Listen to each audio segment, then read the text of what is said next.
It's time for Clemson Sports Talk with Lawton Swan. Ready, set! Just call me Swanny. Tiger style. Tiger style.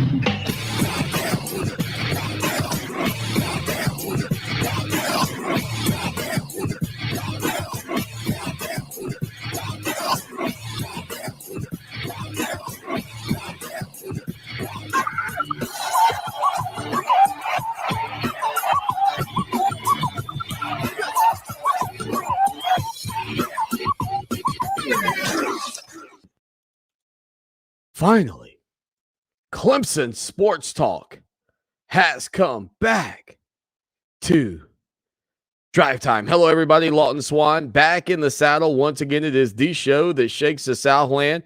Clemson Sports Talk for you each and every afternoon as you make your way around the great state of South Carolina and beyond, listening to us on incredible radio stations like Fox Sports Radio 1400 in the Midlands and heard around the world on the iHeart Radio application. Coming up on the program, Roddy Jones will be joining the program.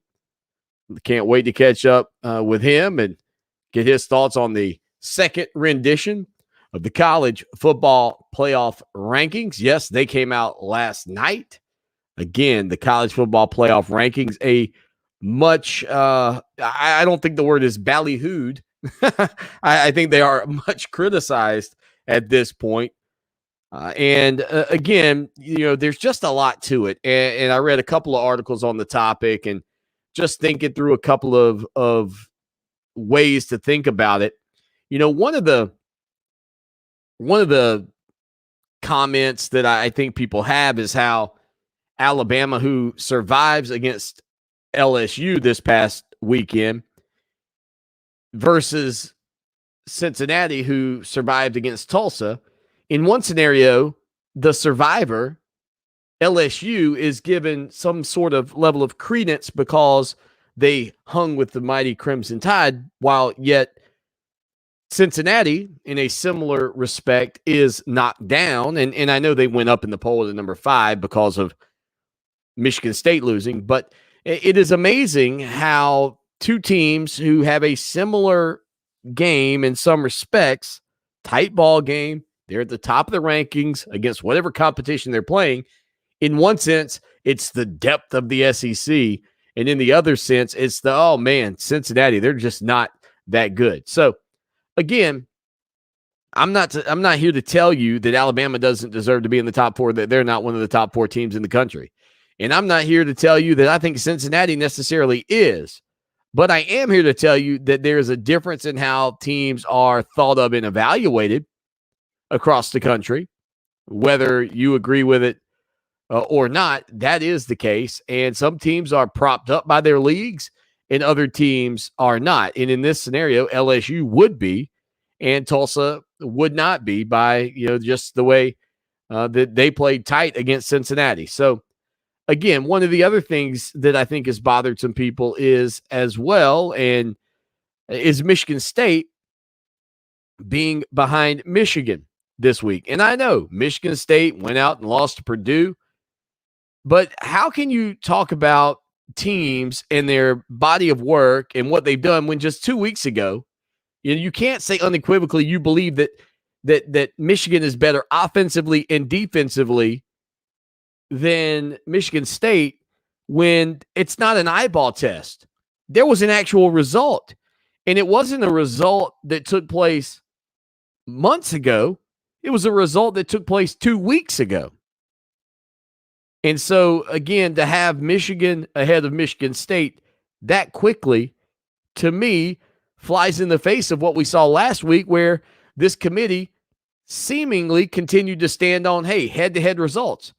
And what's wild about it is those head-to-head results, folks, do seem to matter when it comes down to teams at the top still, with Oregon and Ohio State. Now, we'll get into the rankings here momentarily, but that's just kind of my off-the-cuff look at it. Just a couple of the not necessarily head-scratchers, but things that make you go, The college football playoff rankings, again, Georgia at the top of the mark, 9-0, no questions on that front. Then there are 3 8-1 teams, Alabama at 2, Oregon at 3, Ohio State at 4. Remember, again, Ohio State's singular loss came to the Oregon Ducks. Cincinnati, and so, again, that goes back to Michigan State, Michigan for just a second, because we're going to get to those two teams here in a moment. Michigan State's loss is certainly worse than Michigan's loss, but their win was over Michigan. That's the same thing that can be said. Oregon's loss to Stanford is a much worse loss than Ohio State's loss to Oregon, but yet right there in between 3 and 4 and what will be number 6 Michigan and number 7 Michigan State, you have this ultimate conundrum, this ultimate I don't even know what you call it. It's like a parallax. No, not parallax. It's a what do you call it? What do you call a thing that can't happen? I don't know. I for whatever reason I can't come up with a name, and I'm normally good at that. But whatever this has created, it's like a space-time continuum deal, right? Whatever that's created in your mind absolutely should exist. And it's at 3 and 4 with Oregon ahead of Ohio State, and 6 and 7 with Michigan ahead of Michigan State. By the way, Cincinnati at 9 and 0, squeezed in between 5, 8 and 1 teams. At number 8, 9 and 0 Oklahoma. Maybe the most shocking thing there is that the Oklahoma Sooners are undefeated and sitting that far down. Like if that's Cincinnati, I think people go, well, it's not a Power 5 team. Oklahoma, even given their struggles, even given how they've played, is still a Power 5 team. And yet there they are, 9 and 0, and ranked number 8 in the country, just ahead of Notre Dame, whose lone loss came to Cincinnati.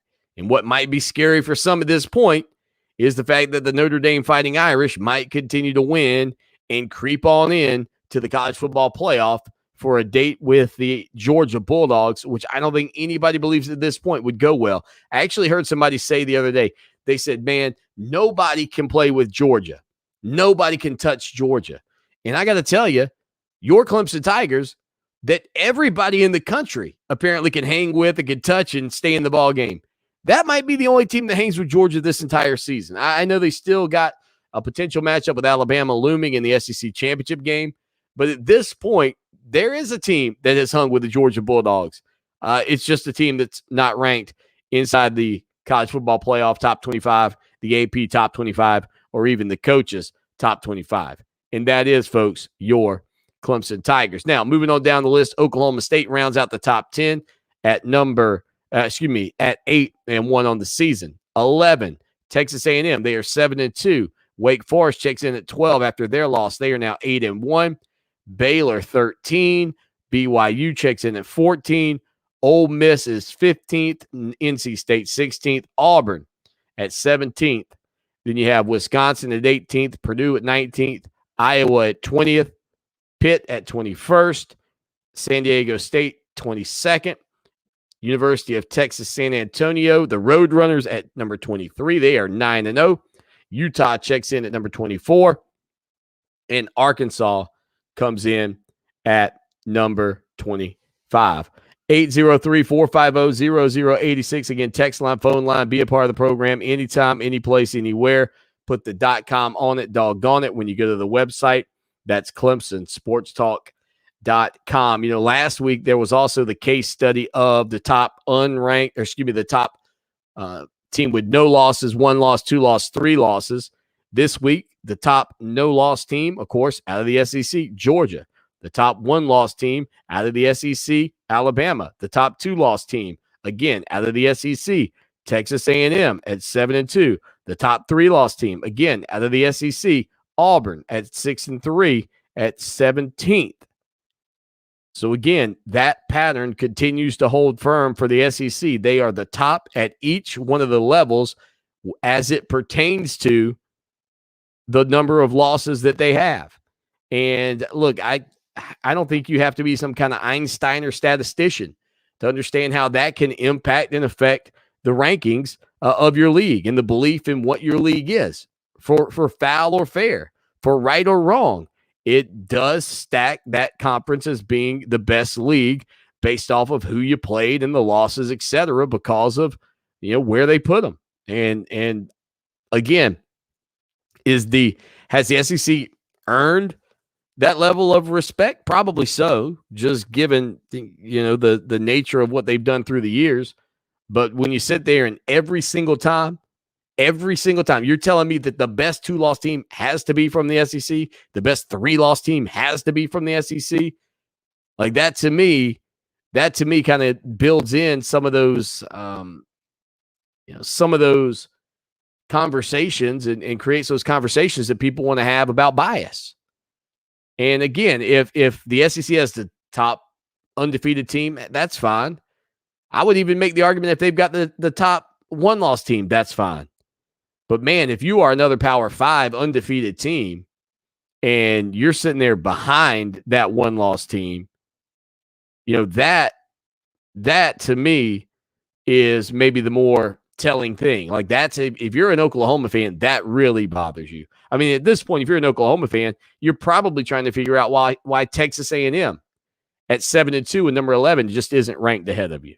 In all honesty, 803-450-0086 text line, phone line, be a part of the program anytime, any place, and anywhere. And again, as this thing continues to shake out, I mean, you do know that you're going to get some of these top-ranked teams facing off against one another. That is the nature of the beast as it comes down to the college football playoff chase, including a couple of matchups between the Ohio State Buckeyes and Michigan State and Michigan. But before they'll face the Spartans next weekend, they've got a matchup with Purdue. And again, this is a Purdue team that is now entered the college football playoff polls after being unranked all the way up at number 19. So for Ohio State to close it out, the regular season, they'll have to play number 19 Purdue, the current number 7 Michigan State, and the current number 6 Michigan, which all of that could be positive in a lot of respects for the folks there in Cincinnati, as the Bearcats are still on the outside edge, peeking in to the college football playoff, into the college football playoff games. They are still hopeful to get there, and what's the best path to success? Who knows? I mean, at this point, you're really kind of in a bit of a pickle unless Purdue pulls an upset on Ohio State this weekend, because what I could foresee happening is if Ohio State beats Purdue this week, Ohio State would stay in front of Cincinnati. Then if Ohio State were to beat Michigan State would drop off.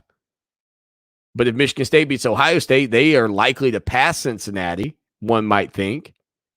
Or if you have the scenario where Ohio State wins that game and then they're facing Michigan, and if Michigan beats Ohio State, then Michigan probably jumps over Cincinnati and into that 4th spot. So at this point for Cincinnati, even if you win out at this point, I'm not sure, given the way the Big Ten is beginning to set up, I'm not sure that you're going to be able to find a way to crack into that top 4. And I honestly don't know that Alabama would not be given the benefit of the doubt with a close loss to Georgia. Like, I know last week that was the topic of conversation, that Georgia-Alabama game would be a matchup that would an elimination game for one of those two teams, or for Alabama, I guess, if the Crimson Tide lost. And I said last week, look, man, if Alabama wins, that's even more trouble for Cincinnati. But I'm not certain. I'm honestly not certain that Alabama with 2 losses would not still be considered a better team in the college football playoff than a no-loss Cincinnati team. And again, I don't have any quote evidence to say otherwise, except for maybe the fact that you've got Texas A&M at 7-2, currently higher than Wake Forest, the top team in the Atlantic Division of the ACC. You've got Texas A&M at 7-2, higher than a undefeated University of Texas San Antonio team. And I'm going to tell you, I know that UTSA or even San Diego State at 8-1, teams that are ranked 22nd and 23rd in the college football playoff polls, I know that they haven't played Cincinnati, but I would imagine that most people would think, oh, yeah, those teams are probably on par with one another. Is Cincinnati being propped up by what they did a year ago against Georgia? Yeah, probably to a degree. Should that matter? Should that be the case? No, definitely not. I mean, in all honesty, in my opinion, at this point, if you are a fan of Cincinnati, I still think in your scenario, even at number 5, you have to root for chaos. Chaos along the lines in which would somehow allow Oregon to lose maybe a game or two. The whole Ohio State, Michigan State thing, though, throws a monkey wrench, for lack of a better term, into it. And then I just don't know that Georgia or Alabama aren't going to stay in front of you. I mean, I think if you are a Cincinnati fan, you have to start rooting for Auburn. And I've heard people say, well, they need to be the biggest Notre Dame fans out there because that just bolsters their resume. I don't know that that's the case either. Because I'm not so certain that the College Football Playoff Committee wouldn't jump Notre Dame past them. What do you mean, Swanny? They played each other on the field. Yeah, but didn't Michigan and Michigan State play each other on the field? You want me to believe that this committee wouldn't think that Notre Dame's got better players across the board, better offensively across the board, better defensively across the board than Cincinnati? Yeah, but they just beat them. They didn't even beat them as recently as Michigan State beat Michigan. So why would I think that with any amount of certainty or reason that we wouldn't possibly see a scenario where if Notre Dame were to win out, that they couldn't even slide past Cincinnati into the 4th spot? There's truly not a whole lot that makes me think that that's not completely, that it's not impossible that might happen. Anything's possible at this point with this college football playoff committee. And additionally, I didn't even bring this up. Did you notice the notable name that was missing from the college football playoff rankings? Did you happen to notice? Penn State. The Nittany Lions. And I'm not telling you Penn State's great, but Penn State currently is at 6-3 on the season. Their loss came to a top 5 Ohio State team at the time. They lost to a top 3 Iowa team, and they got beat in that crazy 9 overtime game against Illinois. They have wins over Auburn. They have wins over Wisconsin. Now, they do play Michigan coming up Saturday. They also play Michigan State in a couple of weeks. But the 6-3 Nittany Lions were also nowhere to be found in the college football playoff rankings this week. 803-450-0086. Text line, phone line. Be a part of the program anytime, any place, anywhere. Always good to hang out with you. Love recapping a little CFB, a little college football playoff rankings. Again, still early. We still got several more rankings before the end and lots of games to get to. But, man, if you are Cincinnati, you probably feel like you're stuck in neutral. And I don't know if there's anything they can do on the field that's going to help that. And I also, just to be honest with you, don't know that teams around them aren't just going to be maneuvering, to and fro, so to speak. They're like a king on a chessboard, and everybody else is like queens and bishops and knights. They're all over the place. I'm not sure Cincinnati's going to move much at all. Stay with us. Back at it on a Tuesday afternoon. Lawton Swan again, the show that shakes the Southland Clemson Sports Talk. Last night, the Clemson Tiger men's basketball team opened up their season against Presbyterian. We didn't mention any of this out of the gate. It was not spectacular, to be honest with you. It was not spectacular early as Clemson actually trailed at the half. And I know Clemson Tiger fans thought, man, more of the same. And Presbyterian, I said this yesterday when we heard Brad Brownell's audio, and he was talking about how he was concerned about Presbyterian's size at guard.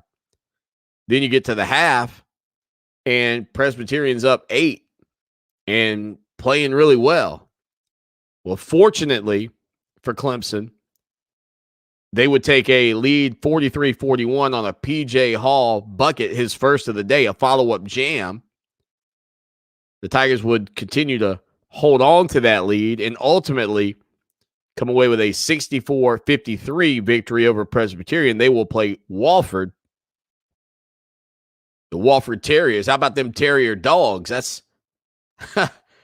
for my dad, former Terrier baseball player, by the way.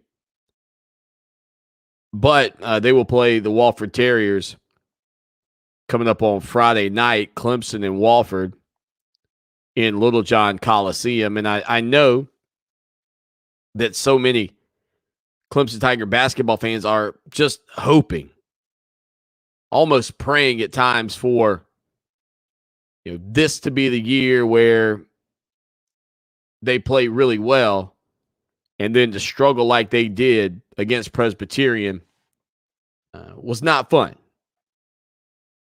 in any way, shape, or form. But they did come away with the victory, and that is what's most important. Now, Brad Brownell, after the ball game, spoke with the media about how Clemson played. We'll also hear some from Hunter Tyson and Al Amir Dawes, as again, Clemson wins a come-from-behind ball game in Littlejohn Coliseum. Al Amir Dawes scores 21 points on 7 of 16 shooting, 4 of 9 from downtown. Clemson also struggled, however, from the free throw line in the contest, going 14 of 25, just 56%. Something that has hampered this program for years. Some may even say eons. But Clemson does find a way to come out with a 64-53 victory. Here's Brad Brownell speaking with the media following Clemson's victory over the Blue Hose. First thing, just I guess the two main things I want to say initially. Number one is a lot of credit to Presbyterian, their coaches and players. I thought they were really ready to compete, and their size and athleticism and pressure initially probably surprised us a little bit. We knew they were going to be good and athletic, but I didn't know that they would probably guard as hard as they did initially, and so we probably weren't quite as ready for it, in the first half.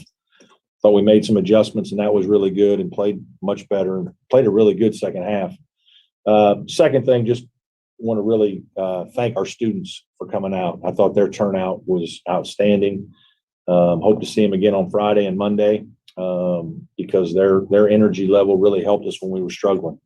And so those were two points that I wanted to make. Happy with the win. Proud of the way we bounced back at halftime. Thought our guys adjusted well. We guarded well. Made it a little bit more difficult for them, and then simplified some things on offense just to deal with their pressure a little bit better, and find a way to play really well and win the second half.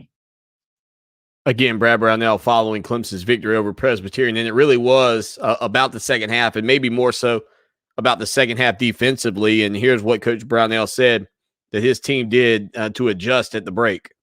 Well, I think, first of all, we played some bigger guys. This was a tough game for Nick. Both their guards are 6'3", 6'4". They both post. They actually do that a lot in their offense. They're used to doing it. Some teams try it, but, it's not really what they do. And so that's, teams don't really do that as well. But when it's what you do, because that's how they play, I thought we were ready for some of it, not as ready for others. When we matched with some bigger guys, I thought it helped us.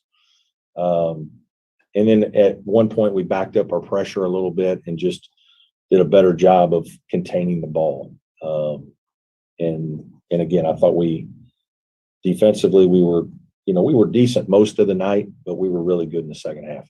Brad Brownell again speaking after Clemson's victory over Presbyterian. One of the other notable names, and the guy that maybe you don't know, is South Florida transfer. The South Florida transfer, David Collins. Collins had a pretty good performance. 14 points on 5 of 7 shooting. Just 3 for 9 from the free throw line.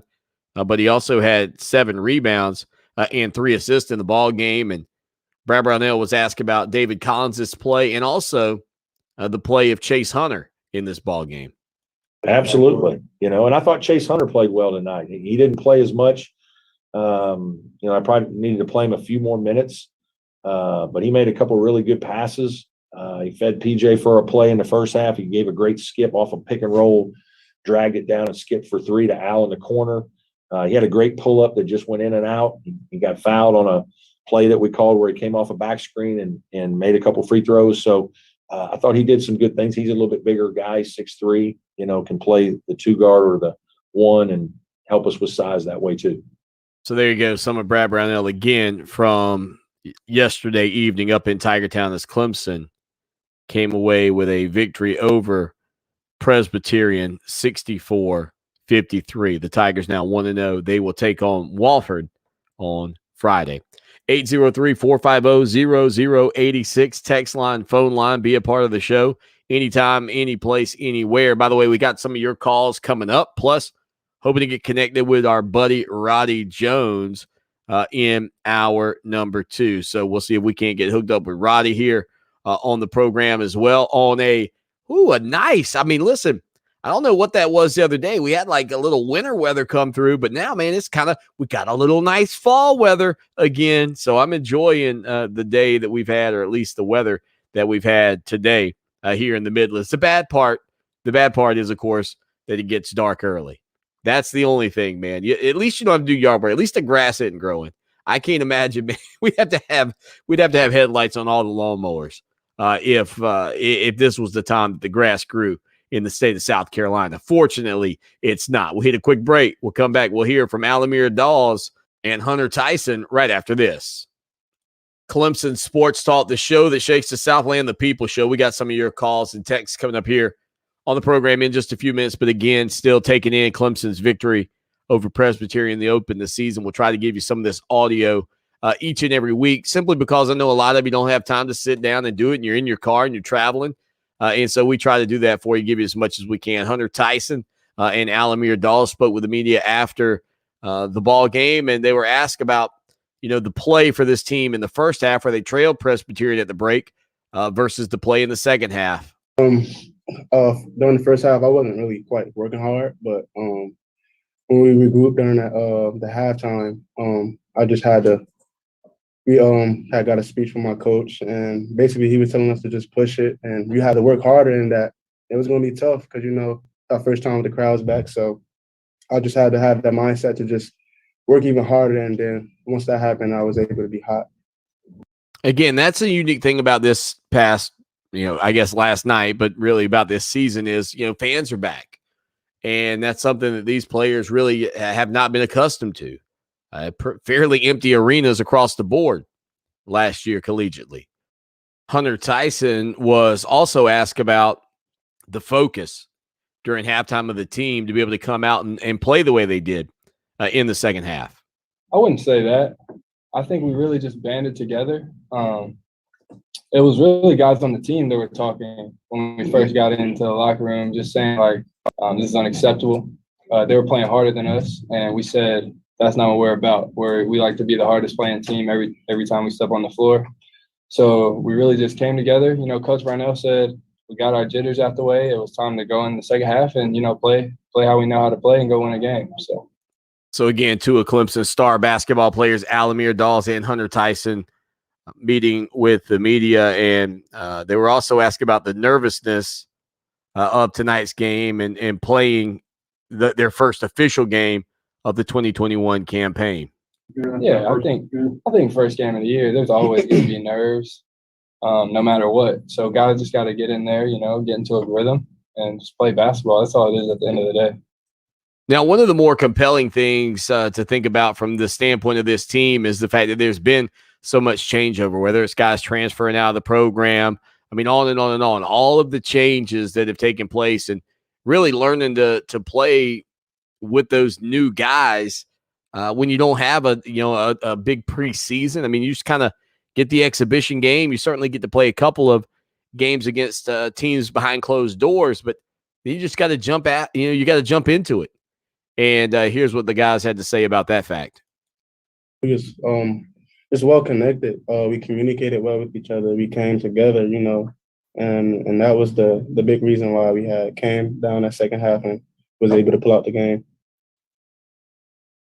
So there you go. The thoughts of Alamir Dawes on the teamwork and the continuity with those guys, just really finding a way to work together. And final thing that we'll get to is just on Hunter Tyson's efforts on offense versus defense in this ball game. And he really reminds me, of a lot of the versatile players that Clemson has had through the years who can not only have moments where they get hot offensively, but can also do a good job on the defensive end of the floor. He's certainly not as much of a big kind of bruiser guy like maybe you had in Amir Sims, but I mean, he can give you a little bit on both ends of the floor, and here's the thoughts on that. I wouldn't say that. I just think whatever my team needs from me. I didn't think we were scoring the ball well in the first half, so I tried to be really aggressive, and I was able to make some shots. My teammates did a good job finding me. I wouldn't say I came in the game thinking like, I need to shoot more. I think it was just, how the game was going, and I thought that that's what my team needed from me, so I tried to, execute that. So there you go. Again, that's Hunter Tyson talking about this matchup and the matchup against Presbyterian and what he had to do to bring his A game when necessary. And that's the other thing too. Like he's sort of a glue guy, right? Like he's looking around thinking, okay, how can I help my teammates best? Like, what is my best play to be able to help my teammates? If that's, I got to score, then I got to score. If that's, I've got to focus more on the defensive side of the ball, then that's what I got to do. And I think that when you have a teammate like that, he can play what you'd call complementary basketball and not have to feel compelled to force his hand to shoot, not feel compelled to force his hand to just be a defensive stopper, but to do a little bit of everything for you. And there truly is benefit to having guys like that, because on the night where your main scorer's off, he can be that. On a night where you got some defensive lapses in the post, he can be that. And look, I think everybody coming into this ball game and coming into this season, where you're really hoping that PJ Hall would be a catalyst for this team. Instead, Hall gives you 6 points on 2 of 4 shooting. Nas Bohannon, one of the transfers into the program, in 21 minutes of action, goes 0 of 1 from the floor, doesn't score a point. Hall's in just 3 rebounds. Like you're going to lose a lot of games playing like that, believe me. But you get Dawes' 21. You get Hunter Tyson putting in 14. You get Collins, transfer, giving you 14. And that combined effort of that triumvirate was enough for Clemson last night against Presbyterian. It won't be enough against most teams in the Atlantic Coast Conference without some production on the interior. But I think for everybody who's followed this program for any amount of time, it's never going to be easy. Man, listen, Clemson, you are the Cincinnati of the college football playoff. It is not going to be easy. It's not going to be easy to win games. It's not going to be easy to beat teams in the league, out of the league. It's not going to be easy to have consistent play. Like I think so many Clemson fans have been hit by this overwhelming sense of it's like Murphy's Law. Clemson's basketball is like Murphy's Law. Something's always going to go wrong. And you just have to hope that you can do enough right to weather the storm at times. 803-450-0086. Text line, phone line. Be a part of the program anytime, any place, anywhere. Again, we'll hit a quick break. We'll bounce back with more on a Wednesday afternoon. Hanging out with you on a Wednesday afternoon, Lawton Swan, 803-450-0086. Text line, phone line. Be a part of the program. Hang out with us. Have a little fun. We always appreciate you. And oh, man. Did we get a call from one of the I was going to say one of the oldest callers that we have on the show, but that's not that he's not the oldest. I wouldn't mean that. And ultimately, it wasn't even a phone call that came through. It was a text message.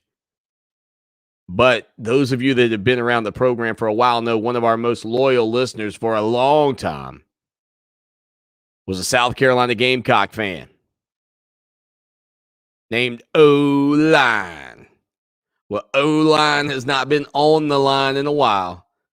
But when I get called Clem Swan, I know that's the O-Line. That's the real McCoy. He said, what's going on, Clem Swan? Yes, this is O-Line. I'm still kicking. Hope to call in soon. O-Line, speaking of which, we hope you can call in soon as we continue to work on getting the final pieces in place to not only broadcast the show live via video again, but also with your ability to call in. Now, you might be saying, Swanny, what's taking so long on that front? So here's the thing. We had to have a 10-second delay in-house, in person. So I had to get to the delay. I got that. But now, in order for the video to go to you live and for the audio to go to the world through the processor, I have to have a second computer set up. And that also requires another piece of equipment that I didn't know about until John, the engineer, and I got to Best Buy the other day. And he was like, and there's one more thing you got to get. So I'm thinking with the Black Friday deals coming up here in a few weeks, I'm just going to continue to do the show like this. I know you don't get to see the beautiful sparkling eyes, but you do get to hear the sultry tones. I understand. Like you get the, let me give you the deep voice. Now it's not that loud when I do it, but you know, you rang. Go with my best lurch. But again, thank you, O-Line, for checking in, man. I'm glad to know that you are alive and doing well, man. It is great to hear from you. I can't wait. Call us and leave us a message. I'd love to hear from you. Preston chimed into the program yesterday. I said, how many guys would portal out before Clemson portals in? Preston said, how about portal 12, Clemson 1? That might be on the mark. That might be on the mark. Tiger Chuck says, Swanny, I must say Brad Brownell is the least accomplished coach ever for me to not dislike. I can't stand Monty Lee, and you know that, Swanny. But at least Brad is realistic with us about his team. He doesn't blow smoke right up your you-know-where. Chimney?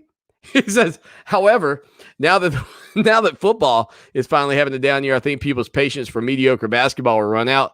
So Brad needs to make the tournament for sure. That would be 3 out of 4 years and a good trend. Bent Zero chimes into the program. It says, Swanny, we talked about Paul Teo yesterday. He said, Swanny, it looks like another player's entered the portal. I wonder if Dabo's reluctance to use the portal is because he sees what kind of players leave Clemson. And assumes that all players in the portal are just quitters. Whoa. Boom goes the dynamite. Bent Zero off the top rope. I mean, that's like, ooh, yeah, macho man. Yeah, dig it. Coming over the top rope. Holy smokes. Let me read that. This is when I wish I had a time machine, because I'd like to go back in time and hear my reaction to that one again. Like you guys think probably you go, oh, I bet Swanny reads these before he reads them on the air. No, not normally. Not normally. Now, somebody might say, well, Swanny, that's not how good radio goes. All good radio show hosts have to read over the things before they come in. I like an instant reaction. I mean, that's what I think. You like spontaneity. I mean, you want to, like, if somebody writes in and I have to kind of dissect it and go through it, I think you guys appreciate that. But Ben Zero comes off the top rope. Here we go. Looks like another one of our players is into the portal. I wonder if Dabo's reluctance to use the portal is because he sees what kind of player leaves Clemson and assumes that all players in the portal are just quitters. I think that your time is done, and I think that the spotlight should go on top of me. Yeah. Man, tell him about it, Macho Man. Woo. Okay, Ben Zero. Oh, holy moly. Yeah, that's one way to look at it. I haven't looked at it that way, but that is one way. Oh, one other thing. And I may try to dig this up on my own. Somebody texted me that they have a copy of NCAA 2014 for the Xbox 360. If you have that and you're listening to the show, trying to get some of the, I know we've got the Friday streams going with the simulation, but hoping to maybe start doing that stuff in-house as well. So if you've got that, shoot me a text message, 803-450-0086. I'll also scavenge through my text messages as well. Now, speaking of Brad Brownell and the Clemson basketball team, real quick, since we've kind of capped off this hour with a lot of conversation on that front, Clemson did pick up the commitment of 3-star 2022 forward RJ Godfrey out of North Gwinnett, Georgia. We talked about Godfrey a while back, I believe, here on the program.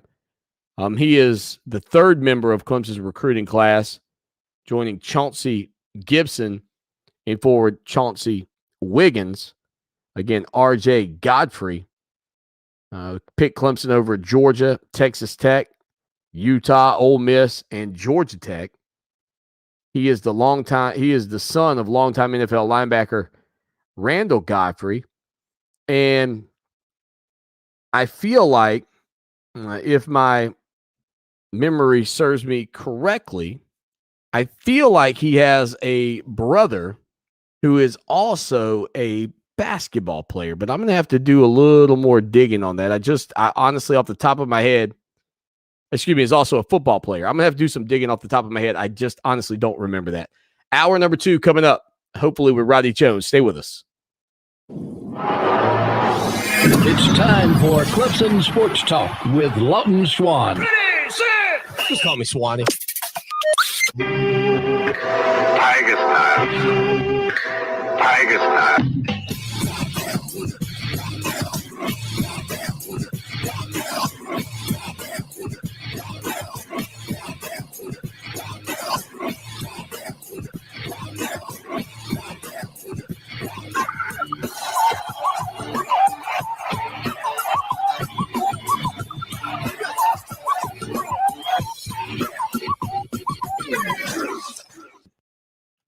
It is hour number 2.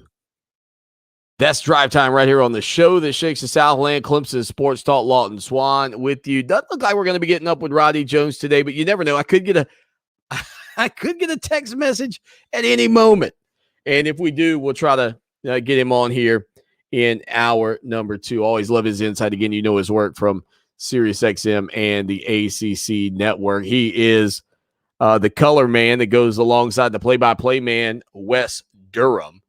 And again, Wes does a great job for the Atlantic Coast Conference network as well. That sounded weird. That sounded weird saying it that way. All right, I'll tell you what, though. We did not get to this call yesterday on the program, but we will now. Tim gave us a buzz the other day. Tim's been a frequent caller of the show. Tim, thank you, man, for being a part of the program. And you can do this too, right? 803-450-0086. And so all you do is just leave us a message, man, and we'll fire it right up on the program. And honest to goodness, it works perfectly. Tim, man, what's going on? Hey, man, this is Tim. I thought I'd call the show. You know, the game the other night was it was really something, man. Yeah. I think DJ played his best game and really is getting better and on the offense and all. But I tell you what, I'm so fired up, man. This is November. We can go undefeated, man. Just go out there one game at a time. I know coaches say that all the time. You know, every coach in the United States of America tells his team, You know, it's one game at a time, but it's a true saying, man. The defense at the end of the fourth quarter, man, that's Clemson defense. Stop that Louisville quarterback, now running back, man. They had a plan, man. We ain't gonna let this guy, you know, beat us running the ball in, and they shut him down. And that's all I have to say. I'm fired up, man, for the rest of this season. Let's go on the field and take care of business, man. Go Tigers! And thanks for being on your show, Walton. Take care. God bless, brother. Bye. Tim, man, I'll tell you what, you are the eternal optimist, and I know you've been passionate about this Clemson team the entire season, and you know, honestly, it's guys like you that stick by this team that I think when I do this show, you know, it's weird, right? Because I am a Clemson graduate. My great-grandfather graduated from Clemson in 1912. My grandfather graduated from Clemson back in the early 40s, right before World War II, with Banks McFadden. My brother-in-law, both uncles, I mean, just family galore have gone to Clemson. So I have pretty much my entire life, it has been eating, sleeping, and breathing Clemson sports. And so, like, there's this inner sanctum, if you will, as a Clemson person that wants them to win every game they play. And that makes this part of the job difficult because there are times in this capacity that I have to take off the fandom and I have to talk about the reality. And, you know, I don't think that Tim is like an orange-shaded Clemson can't do any wrong. I certainly don't believe that. But it's guys like Tim who have a good mind about them, who are invested in Clemson, that not only make me want to do this show and want to do this show at a high level and do it great, but also make me want to do this show as honestly as I can.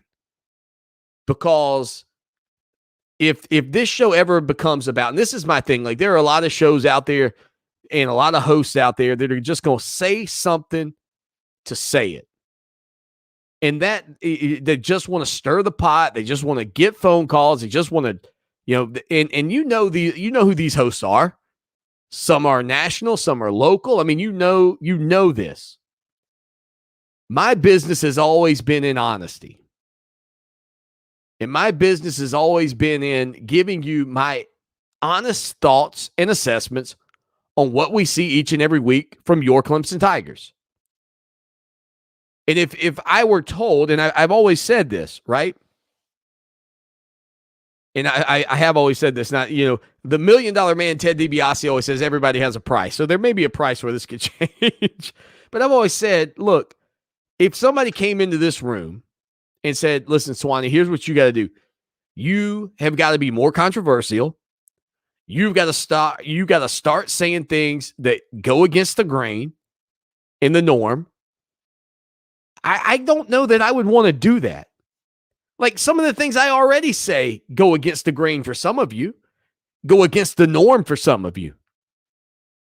But if somebody said that's what I had to do, I had to be contrarian. So you got to take the bad side. You got to be the bad guy. You got to get everybody riled up. That to me is not who I would ever want this show to be, right? Now, like I said, that was $1 million man. Everybody's got a price. I mean, look, they come walking in here and start throwing some zeros in front of me. And I'm not talking about numbers that start in zero. I'm talking about numbers that end in zero. Listen, Swanny, we're going to need you to be a little bit more controversial. And we're talking about in the neighborhood of like some Howard Stern money. Oh, yeah, I could be controversial for that. I can't. Yeah, sure. I'll say anything. I'll buy that for $1. 803-450-0086 text line, phone line. Be a part of the show that shakes the Southland. Clemson Sports Talk. As you make your way around the great state of South Carolina on the iHeartRadio app and again on our website, put the .com on it. Doggone it. ClemsonSportsTalk.com. So again, thank you, Tim, for your call, man. Give us a call anytime. It was really, really good to hear from you. I love when we get these calls. Nick, listening to the program in Georgia. Says, Swanny, do you think if Clemson wins out, do we make it back in the top 25? Yeah, Nick, I think you have to. Like, I'm honestly a little bit surprised, Nick, that Clemson's not already in the top 25. And I know they haven't played well. But like I said earlier, so I heard somebody say, well, nobody's been able to hang with Georgia. And in that moment, I honestly thought to myself, that is a bold-faced lie. There has been a team that hung with the Georgia Bulldogs in 2021. There has been. And they might be the only. I mean, there is a distinct possibility, folks, that Georgia could run the table, win the SEC championship, win their opening round matchup of the college football playoff. If they play somebody like Notre Dame, beat the brakes off of them, and then beat the brakes off of whoever they play in the championship game. And you could look back at their season and go, man, Georgia was dominant all season long. And and that would be leaving out the fact that they beat Clemson on a pick six. Now, if you want to say, man, Georgia's defense has been incredible all year long, okay, I couldn't argue that argument. I mean, if they went out and dominate and win out by wide margins, I can't argue that. They have been. But if you want to say they nobody tested them this year, I bet if you ask Kirby Smart, yeah, and I haven't listened to all of his interviews, I probably should. But I bet if you ask Kirby Smart, who's the best team you played so far this year, I bet he says it's Clemson. Now think about that for a second. I bet he says it's Clemson. And so for the Tigers still to be on the outside of the college football playoff top 25 is a little bit bizarre to me because of, one, how they started or where they started in the rankings. And no, they have not looked great, but they are still a 6-3 team. They are still incredibly in contention for the ACC, championship game. I know that's a little bit nutty, but it is the truth. And so from that standpoint, I am a bit surprised that Clemson won. Not even in the playoff poll, but they only got 3 votes in the coaches poll. So, Nick, I think, yes, they'll be ranked in the top 25. I think they might be ranked in the top 15 if they win out. I mean, that'd be a 10-win season if they win out and win their bowl game. I mean, it may not be outside of the realm of possibility for this team to really crank it up and move into the top 10 at some point. I think you have to be impressive over the final weeks of the season. I don't think anybody's denying that fact. And this weekend's game this matchup against UConn won't really give you a chance to be, quote, impressive. Because I don't think you could put up half 100. You could put up 75 points. And it's not going to do much to change the way people perceive Clemson because of who their opponent is. Coming up this Saturday on the ACC network in Death Valley. 803-450-0086. Text line, phone line, be a part of the show. Anytime, any place, anywhere. Again, I hate we weren't able to get hooked up with Roddy Jones, but I will say, I'm telling you, if Roddy texts me and says, Swanny, I'm clear, we're gonna put a little ring on the phone, and we're gonna get Roddy on the show that shakes the Southland. Taking a look out, wanted to give you an update on some of the things going on this weekend around the Atlantic Coast Conference. Obviously, I mentioned that Clemson's still incredibly in the mix for the ACC championship game. But in order for them to get there, obviously, a lot's got to go their way. We kind of talked about the scenarios here on the program. What was that? Yesterday or Monday? One of those 2 days. We talked about some of the scenarios that have to take place, and obviously, You know, when you think about this league right now, and I'll ask you, I'll poll you on this, and you can let me know what you think. Which team, in your opinion, Wake Forest or NC State, is most likely to be in the ACC Championship? I mean, honestly, because I don't know that at this point anybody can really give you a better indication or a better idea of who's most likely to be there.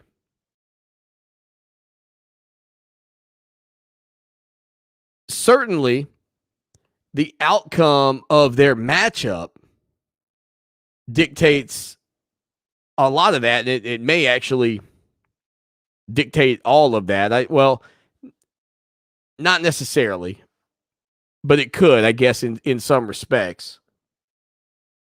But again, 7:30 on the ACC Network, Saturday night in Winston-Salem. Number 12 Wake Forest versus number 16 NC State. Winner not completely done, not in, all the way. But which of those two teams do you currently favor to be in the ACC Championship game, if it's not Clemson? And again, your Tigers could be. It's just going to take a couple of different scenarios to play out in order for it to happen. Wake Forest lost last weekend to North Carolina. Again, was not an Atlantic Coast Conference loss. So you can't get too giddy about the Demon Deacons. Now, to me, the most logical scenario for this to work is to root for Wake Forest this week against NC State and then beat Wake Forest yourself the following weekend. Now, the problem with that is you are then pinning your hopes on Boston College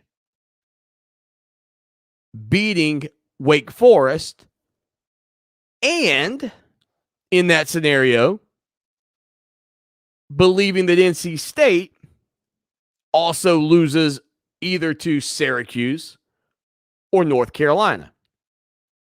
So you got to have some things happen for that to work out. If NC State beats Wake Forest, then NC State would have to lose to both Syracuse and North Carolina. Plus, Clemson would have to beat Wake, and then Clemson would have the tiebreaker over Wake Forest if you assume NC State loses both of their games. And Clemson, again, a long shot to get to the ACC Championship game. But that is how I think it is. I think that's the best case scenario for the Tigers. But if you take Clemson out of the equation, if Wake Forest wins on Saturday, that would give NC State their second loss in the league. And then if Wake Forest gets beat by Clemson, you have to ask yourself, do you believe that they'll beat Boston College? And if you do, then maybe you think Wake's the most likely to get there. But if NC State wins that game against Wake Forest, the Wolfpack, again, would have to beat one of Syracuse or North Carolina, so maybe you feel like it's NC State. But if I ask you today before they play, who you got going to the ACC Championship game, and again, Clemson's there's a slim chance. There's a lot that has to happen. Do you feel like it's more likely for NC State to get there or for Wake Forest? And quite frankly, I don't know. I honestly don't know at this point. I think the thing that's frustrated me about it all is either A, losing to NC State and what you gave up in that ball game, which was the chance to control your own fate in the Atlantic Division, or B, just feeling like you let Pittsburgh back in that ball game with the drop pass to Will Shipley that would have given Clemson a 14-0 lead, maybe changed the dynamic in that ball game. So I mean, there's several different scenarios, and it's easy to kind of calculate and tabulate it at this point because Clemson only has one remaining Atlantic Coast Conference game, that being against Wake Forest. The Tigers, of course, play UConn this weekend and then play play at South Carolina. That's what happens when there's a big orange blob on your screen. At South Carolina, November the 27th. By the way, we mentioned this earlier this week as well, a unique situation taking place on Saturday in Death Valley between two brothers who, I'll be honest with you, if I saw a picture of them side by side, now, and I have seen some family photos, like when Tyson Pumachan's house burnt down a while back, his brother was in some of the photos that people showed of the family during that fundraiser. And Tyson Pumachan's brother, Tyler,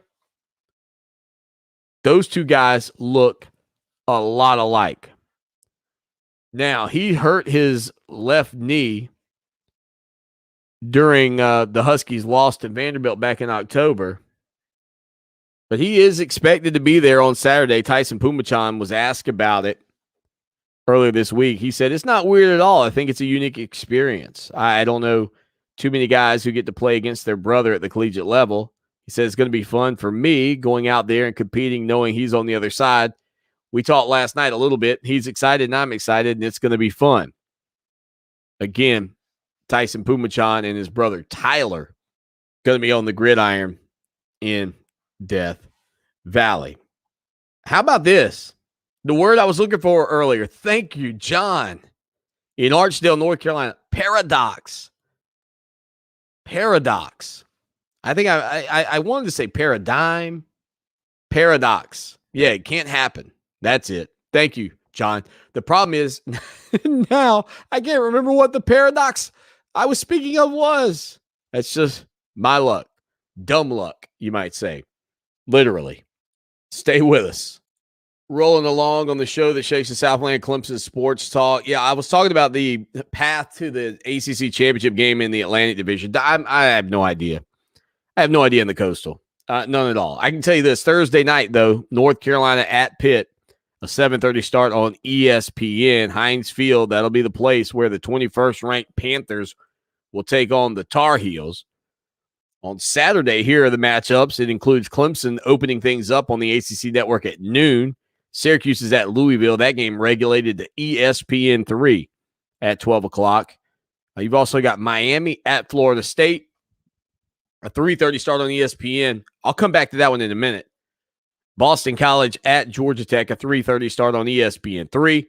Duke's at Virginia Tech, a 3:30 start on ESPN on the ACC Network, excuse me. Number 9, Notre Dame at Virginia. That's on ABC at 7:30. And then that NC State Wake Forest game, 7:30 on the ACC Network. I have no idea why that NC State Wake Forest game is not on ABC, but I digress.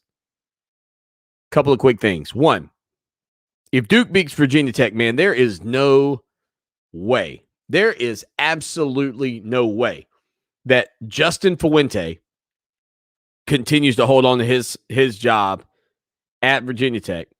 They are 4-5, 5th place in the ACC in the Coastal Division, with games remaining against Miami and Virginia. Legitimately a chance, and again, I don't know that they'll lose to Duke. Duke is 0-5 in the league and 3-6 overall.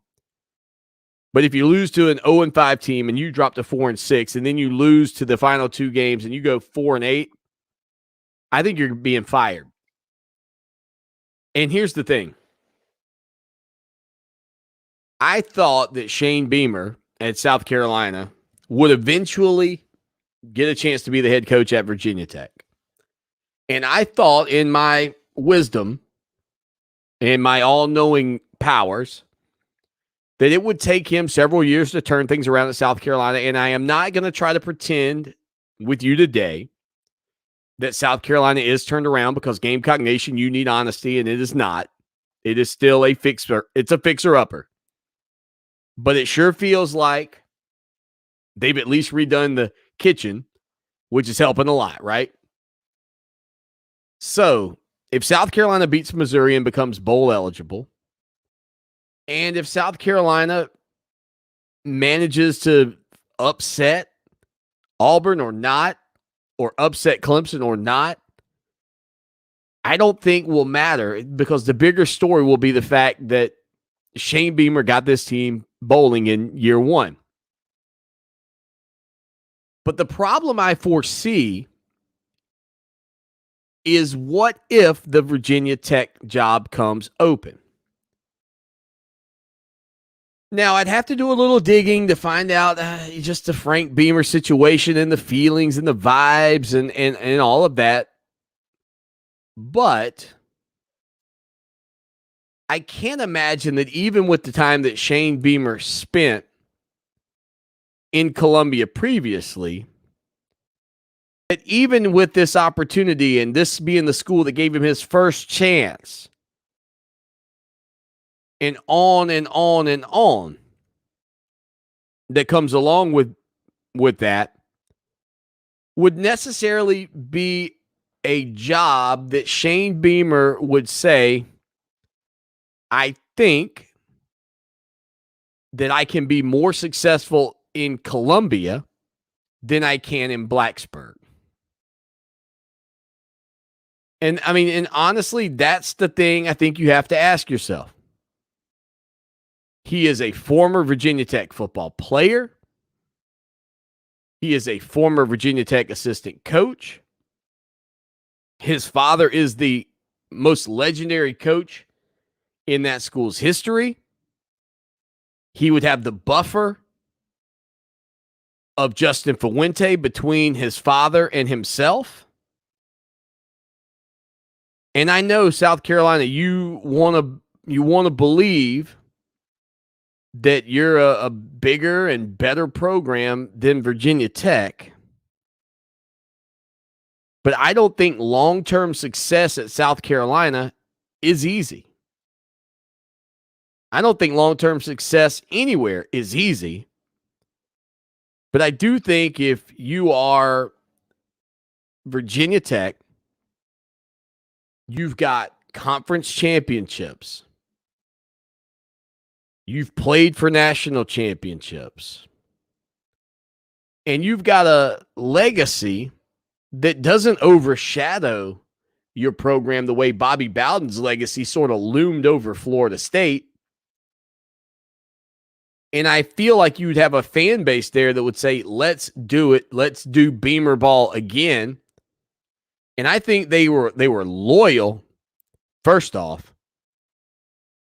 they were loyal to Frank Beamer, who was the head coach there from 1987 until 2015. And loyalty means something. And I want you to put take your garnet colored glasses off for a second. I want you to put yourself in the shoes of a kid whose father has been in one of the, a really good job at a school that's passionate about football. You were a part of it. Your father was there for so many years. You grew up on it as a kid. You played there. It would be hard not to go back. And again, I did not think that Shane Beamer would have the success that he's had this early. And again, it has not been great, but I think if he gets them bowl eligible this Saturday, if he gets South Carolina bowl eligible this Saturday, you can't say, well, it wasn't successful, because it was. And if he gets them successful in year one, why would Virginia Tech not say, okay, let's go figure out how to get Shane. Let's go get him now. What are we waiting for? And figure out how to make it happen. And I believe, in all honesty, that Frank Beamer is still one of the assistants to the AD there at Virginia Tech. Add that into the mix. Why not? I mean, yeah, South Carolina's been good to you. Sure. Has it been as good to you as Virginia Tech? Has it been as good as Virginia Tech was to your family? No, not close. Back at it on a Wednesday. I'll probably get some hate texts from Gamecock fans, but look, I just, again, success in Columbia over the long haul with Georgia, where they are. Typically with Florida, where they are. Tennessee.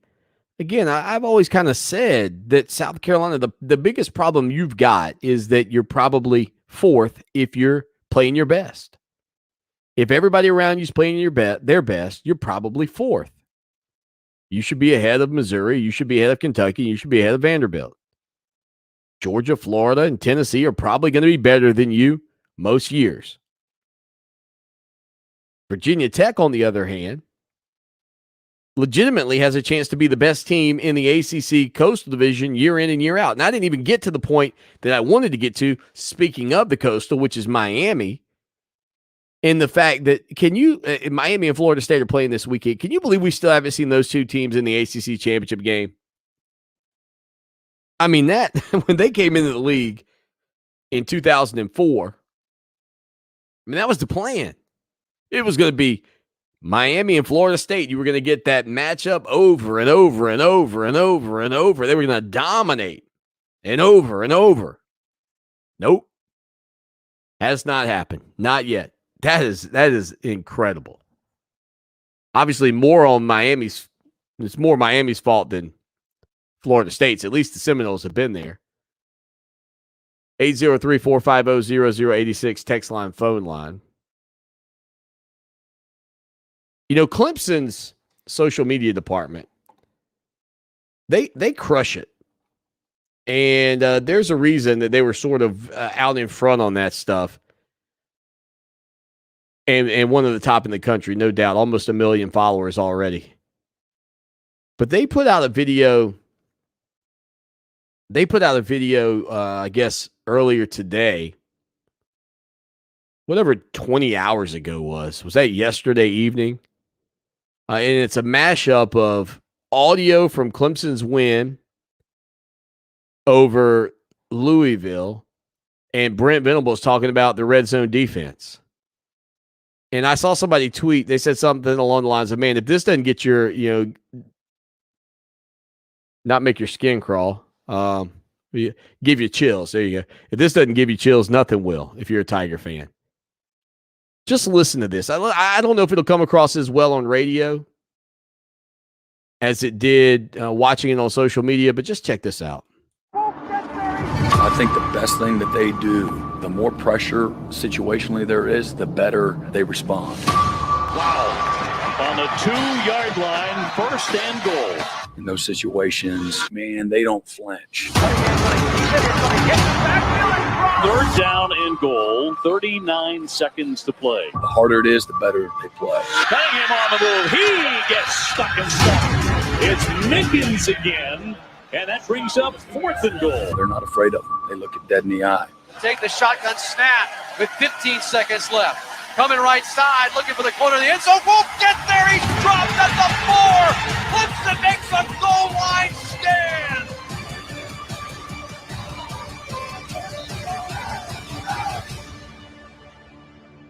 And that's what it's all about.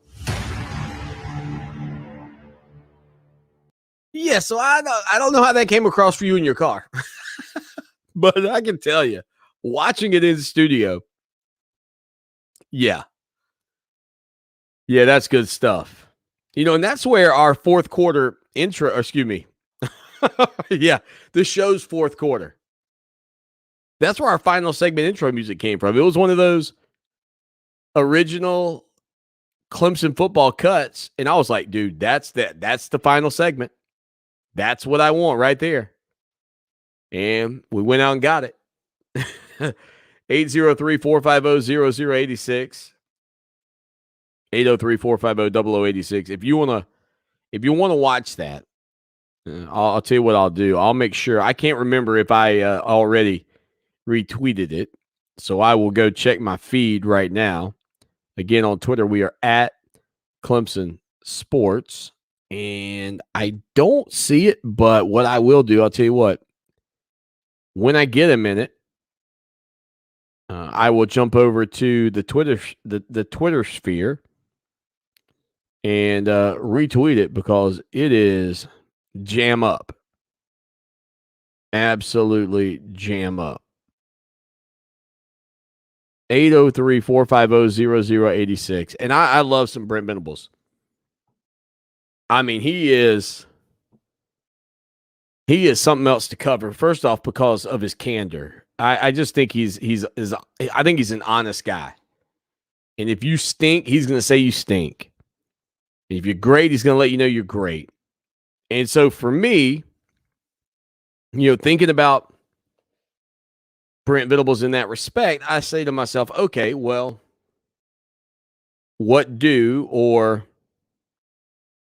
how, as somebody that gets to cover him, can I best take in the knowledge that he puts out? And there's a lot of it. And I think there's some funny moments too, though, when you cover a guy that's as smart and as strong as his field as Brent Venables is, because he'll get asked a question and he'll sort of respond. He did this, as a matter of fact, it was a question this week. And it's not one of those, well, Coach, how do you think the quarterback feels when, and then you get that kind of smart mouth remark where you're like, what do you mean? How do I think he'll feel? How do I know how he'll feel? I don't know how he feels. But he does, he will say, he will respond sometimes with kind of a short answer that makes you think, uh-oh, he's mad, but he's not. He's just thinking through, what are you trying to ask me? He's cerebral in that sense. He's kind of saying, what are you asking me? And once he knows what you're asking, once he's able to make sense of some of the jibber jabber that he has to hear from the media, he'll be honest about it. And he'll pontificate on it. And he'll lay it out there for you. He'll say, this is what it is. We gave them this look so the safety could rotate over, yada, yada, yada. And I appreciate that. There's not a lot of fluff and stuff from Brent V. Final segment on a Wednesday afternoon here on the show that shakes the Southland. When we get back, stay with us. What have you done for me lately? It's a fair question. Just don't lose sight of the bigger picture. Don't forget history. Lucky for us at Clemson, the answer to the questions, what have you done for me lately, and what have you done always, are the same.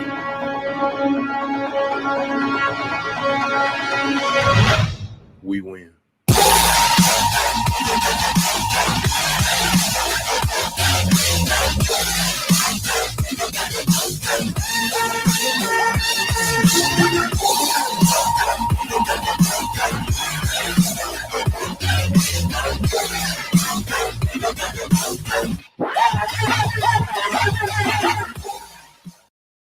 Final segment on a Wednesday afternoon, the show that shakes the Southland. So honestly, my phone, you know how you get the little notifications, got one during the break, bling,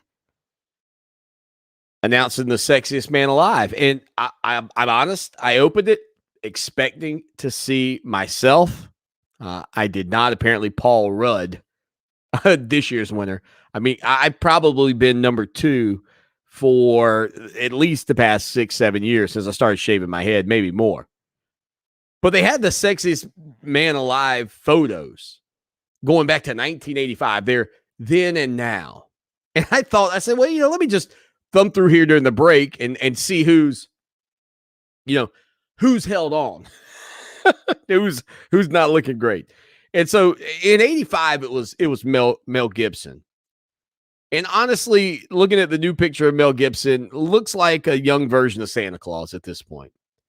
Mark Harmon, remember, Mark Harmon played college football, was a kicker, I think, at Stanford. Matter of fact, I believe he may have kicked off that football during that crazy Stanford-Cal game where, the Bears out on the field. I think Harmon actually kicked that football off. Harmon, of course, you probably know him from his work with on the NCIS or one of those CBS shows today. Harry Hamlin was at the top of the list in 1987. I only recognize his face. I have no idea who he is. And however many years it's been since 87, have not treated Harry well. Then the one that really just kind of caught me. You get it in 1988, it was John F. Kennedy Jr. And then instead of including the last known picture of John F. Kennedy Jr. when he died in 1999, they literally just have, he passed away in 1999. No photo of what he looked like. I mean, we couldn't even get somebody to render what we think he might have looked like today.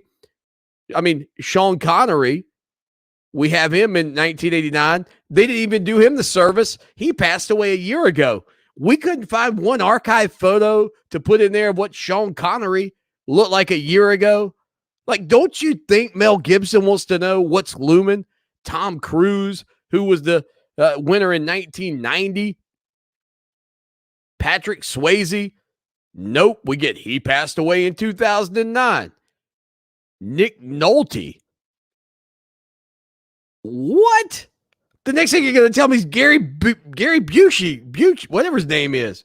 Gary Busey is in here. I was just thumbing through the list, man. Has anybody ever won it twice? Now, here's a legit question for you. I mean, can you hoist that award twice? I'm not sure. But, man, I'm telling you, when I scrolled down and did George Clooney get it twice? Did Clooney get it twice? I was just kind of thumbing through. But the honest thing is, man, could we not have done better? Now I'll never find it. Now I closed the notification. Now I'll never find the list. Anyway, I'm going to have to leave you hanging on that because, believe me, to try to re-find that notification after you know how that is. Anybody with a cell phone, you know. You're like, Swanny, don't do it, man. Back away. Put the phone down, Swanny. Anyway, when I got to like the third one, and it was poor John F. Kennedy Jr., and then he died. What? Yeah, I know. But could we not have done something more than that? I mean, man, that's harsh. 803-450-0086. I mean, I am kind of glad that they didn't give the second runner-up or whatever, the first runner-up, first loser.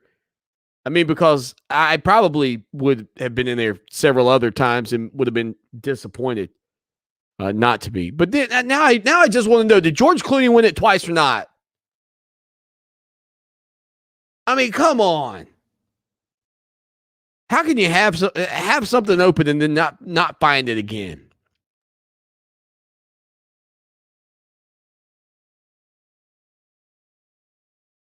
But I guess congratulations, Paul Rudd. You know what? Or were you? Is this the guy from Ant-Man? Is that what he was in? He was in Clueless. Please tell me this is the guy from Ant-Man, because that's who I think he is. If he's not, I have no idea who played Ant-Man.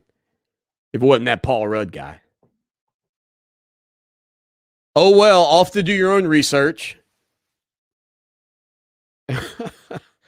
803-450-0086. Again, hate we couldn't get hooked up with Roddy Jones. Schedules get like that sometimes. Everybody gets busy.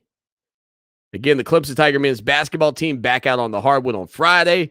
Football team taking on the team that likes playing on the hardwood in UConn. However, this one will be on the gridiron, and you'll have brothers that look almost like twins at Tyson and Tyler Pumachan in attendance at that ball game. Surely there'll be some photos of those two guys together at some point. Nonetheless, again, thank you to all our callers. Thank you to all our texters. Please continue to do that. 803-450-0086. That is the text line. And, of course, the phone line as well. And you can leave us a message. Don't forget to put the .com on it. doggone it, head over to ClemsonSportsTalk.com. Again, I got to get out of here. You got to get back to the fam. Appreciate you. Until tomorrow. As always, y'all take care now. And go Tigers.